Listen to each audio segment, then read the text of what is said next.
Hi again. For a little more than a year ago, I made an episode about the excavations at Civita Giuliana in Pompeii. Since then, there has been some new finds and other things that has happened. Therefore, this is a short follow-up while I continue to work on the next full-length episode coming to you soon. I am your host, Morten Eriksson. Welcome to Ancient History.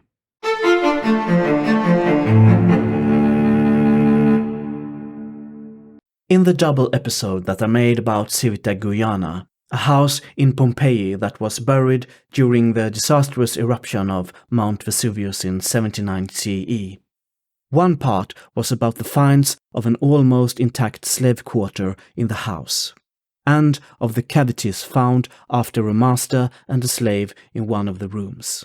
I didn't present it at that time, but the excavations also made public quite a sensational find of actual remains. Unfortunately, there are just a few photos released. However, they reveal both teeth and a skull. And in the other case, seemingly a quite well-preserved full skeleton. At least the chest and the ribs are intact. The skeletons belong to the two victims that were later cast in plaster, or rather, the cavities of their since long evaporated bodies. The second episode was dedicated to the remains of a ceremonial chariot, a pilentum, that was found. It was a sensational find with extensive iron, bronze and silver parts remaining. You will find a link to that episode at the end of this video. The restoration team has now reconstructed the chariot, as can be seen in the following pictures. It is a quite large four-wheel chariot, with nimble wheels and red wooden sides.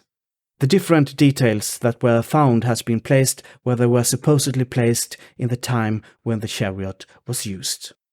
The erotic medallions were placed in the front, below the support for the driver.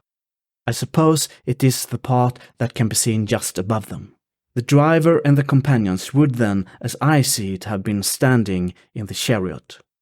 A small head made in bronze has also been released that were not part of the initial material from the excavation. That was all for this very short catch-up. If you liked this episode, please leave a comment, hit that like button or share a link with your friends. And don't forget to subscribe. And if you would like to help me make even better documentaries about the past in the future, please consider joining me at Patreon. I've put a link to my site in the description below. Thank you for watching.